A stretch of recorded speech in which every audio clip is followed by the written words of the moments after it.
마켓콕 헤드라인 시간입니다. 어제 장마감 이후부터 개장 전까지 중요한 소식들 함께 체크해 보겠습니다.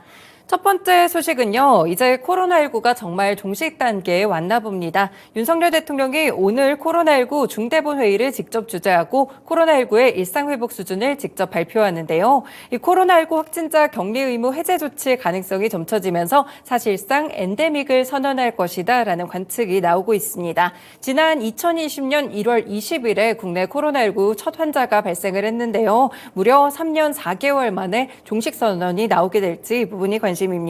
이 중대본 회의에서는 코로나19 위기 단계를 현재 심각에서 경계로 하향 조정할 것으로 보이는데요. 지난 8일에 열렸던 국가감염병 위기대응 자문위에서도 정부는 일상회복 로드맵 1단계와 2단계를 통합해서 실시하는 방안을 제시한 것으로 알려지고 있습니다.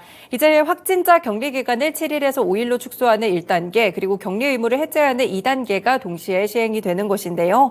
현재 남아있는 방역 조치는 사실상 의료기관 같이 고위험 시설에서 실내 마스크를 의무적으로 착용하는 것, 그리고 확진자 격리 의무 정도인데요. 만약에 이 두 방역 조치까지 모두 해제가 된다면 사실상 코로나19 이전으로 돌아간다고 보시면 될 것 같습니다. 네, 일단 코로나19와 관련돼서 관련 종목들이 정말 지난해 그리고 지지난해까지 큰 폭으로 움직이는 모습이었는데요. 일단 종식이 좀 선언되면서 리오프닝 관련 종목들의 흐름도 한 번 더 체크해 두시는 게 필요하겠습니다. 네, 두 번째 소식은 한 매체 단독 보도로 나온 소식입니다. 정부가 중동의 국부펀드인 무바달라와 대규모 방산펀드를 조성하는 것으로 알려지고 있는데요. 이 산업은행이 주도를 하면서 무바달라 측과 펀드 조성을 논의 중이며 규모는 최대 1조 원에 달한다라고 전해지고 있습니다. 이 무바달라는 아랍에미리트가 2017년에 설립한 국영 투자사인데요. 아부다비 투자청과 함께 중동의 양대 국부펀드로 꼽히고 있습니다. 전체 운용 규모만 2,840억 달러, 우리나라 돈으로 380조 원에 달하는데요. 이 관계자를 통하면 무바달라는 펀드 운용에는 관여하지 않고요. 기관 투자가로서 수천억 원의 자금을 댈 것이라고 예측하고 있습니다. 일단 우리 측 산업은행이 펀드를 조성한 이후에는 이 위탁 운용사를 선정해서 펀드 운용을 맡길 예정이라고 전해지고 있습니다. 지금 투자 대상은 주로 국내의 중견 방산 기업이 될 예정으로 보이는데요. 한화 에어로스페이스나 한국항공우주산업, LIG 넥스원 같이 방산 대기업들도 기관 투자가로서 참여할 가능성이 있습니다. 일단 정부는 대규모 자금 유입으로 국내 방산 제품의 기술과 품질 경쟁력을 한 번 더 끌어올리겠다는 그런 계획인데요. 그래서 오늘 시간에서 방산 관련 종목들이 상당히 큰 폭으로 움직였습니다. 단독 보도 영향이었는데요. 퍼스텍을 포함해서 방금 전해드린 대규모 그런 방산 종목들도 있고요. 빅텍이라든지 조금 더 사이즈가 작은 쪽으로도 함께 살펴보시면 주가 흐름에 도움이 될 것 같습니다. 네, 다음 소식 보겠습니다. 정부와 여당이 원래는 이제 오늘까지 전기요금 인상을 발표하는 방안을 유력하게 검토를 했는데요. 아직까지는 준비가 조금 더 필요한 것으로 보고 일단 최종 결정을 보류하기로 했습니다. 일단 오늘은 이 전기요금 결정을 좀 하지 못한다면서 프로세스가 조금 남아있다라고 정부 관계자가 멘트를 했는데요. 사실 올해 2분기 전기요금 인상을 위해서 올해 하루 당정협의회나 한국전력임시이사회, 산업통상자원부 전기위원회의를 잇따라 개최하기 위한 실무 준비들이 이어졌습니다. 그런데 이제 오후 들어서 절차가 조금 더 필요하다 이런 이야기가 나오면서 오늘 전기요금의 인상안을 발표하는 것이 조금 미뤄진 것인데요. 사실 에너지 정책을 관장하는 강경성 산업통상자원부 2차관이 새로 임명된 것도 좀 영향이 있다라고 분석이 나오고 있습니다. 지금 일단 정부 안팎에서는 전기요금을 인상해야 된다 이런 목소리들이 조금 더 있는데요. 최종 결정까지는 아주 오래 걸리지는 않을 것으로 전망이 나오고 있습니다. 지금 한국전력의 적자 상황도 상당히 심각하죠. 지난해 32조 원을 넘는 적자에 올 1분기에도 5조 원대 손실을 낼 것으로 예측이 되고 있습니다. 네, 전기요금 계속해서 좀 미뤄지고 있는데요. 사실상 한 달 반 전에 이미 결정이 됐었어야 2분기 전기요금안에 대해서 좀 갔을 텐데 지금 이 부분이 민생에 대한 부분들 그리고 적자가 심각해진 이런 유틸리티 종목들 두 가지가 부딪히게 되면서 정부의 고심이 깊어지고 있습니다. 관련 종목 한국전력 흐름 체크해보시면 되겠습니다. 네, 다음 소식입니다. 역시나 단독 보도인데요. 국내 LCC들이 올해 1분기와 4분기 국제선 여객수가 대형 항공사를 앞선 것으로 나타났습니다. 이렇게 분기별 국제선 여객수가 대형 항공사를 앞지른 것은 사상 처음 있는 일인데요. LCC의 국제선 여객수는 270만 445명으로 대형 항공사 221만 4,768명을 48만 명 이상 상회했습니다.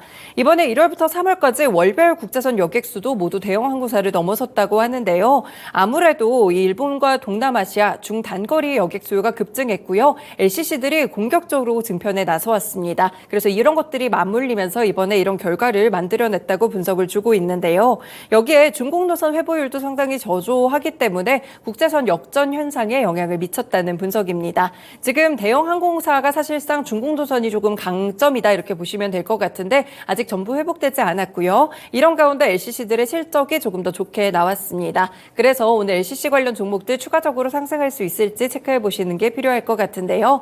네, 어제 사실 이 실적들이 발표가 되면서 LCC 종목들 장 초반에 좋았는데 하락으로 마감된 종목이 3가지나 있습니다. 다만 이 관련 종목들이 LCC 계속해서 이렇게 좀 항공편에 대해서 대형 항공사까지 추월할 만큼 잘 나오고 있기 때문에 어떻게 좀 될지는 주가 흐름을 조금 더 지켜보셔야겠습니다.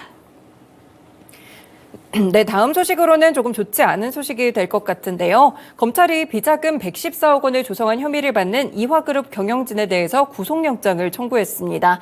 지금 법률 위반이나 혐의를 받는 김영준 이화그룹 회장과 김성규 이화그룹 대표에 대해서 구속영장을 지난 8일에 청구를 했었는데요. 이 김 회장 등은 2012년부터 올해까지 비자금 114억 원을 조성한 혐의를 받고 있습니다. 그리고 2015년부터 2017년 사이에는 저가 매수 이후 허위 공시로 고가의 매도에서 부당이득을 124억 원 취득하고 회사의 손해 187억 원을 끼친 혐의도 함께 받고 있는데요. 여기에 증권거래 과정에서 12억 원 상당의 증여세와 양도소득세를 포탈한 혐의까지 적용되고 있습니다. 그리고 해외 직접 투자도 신고하지 않고 173억 원 상당의 자금을 불법으로 해외로 반출한 혐의까지 받고 있는데요. 이 때문에 두 종목이 오늘 거래 정지에 들어가고요. 이화전기, EID 거래 정지, 그리고 이트론의 주가는 일단 거래가 되니까요. 함께 체크해 보시면 좋을 것 같습니다. 시간외에서는 큰 폭으로 하락하는 모습이었습니다. 네, 마지막은 리튬 관련 재료입니다. 금양이 몽골 광산회사 인수를 위해서 양해각서를 체결했다고 어제 공시했습니다. 인수 금액은 6천만 달러, 한화로는 795억 원이고요. 지분 60%를 취득하게 되는 계약인데요. 이 양해각서의 효력 기간은 체결일로부터 1개월간 또는 당사자에 의한 완전한 형태의 계약 체결일까지입니다. 아무래도 사업 경쟁력을 강화하고 기업 가치를 제고하기 위해서 해외 자원 탐사와 개발을 진행하고 있고요. 그 가운데 일환으로 몽골의 광산 개발 회사인 유한책임회사의 이 지분 인수 계약 체결을 위한 외부 평가를 위해 양해각서를 체결했다고 말했습니다.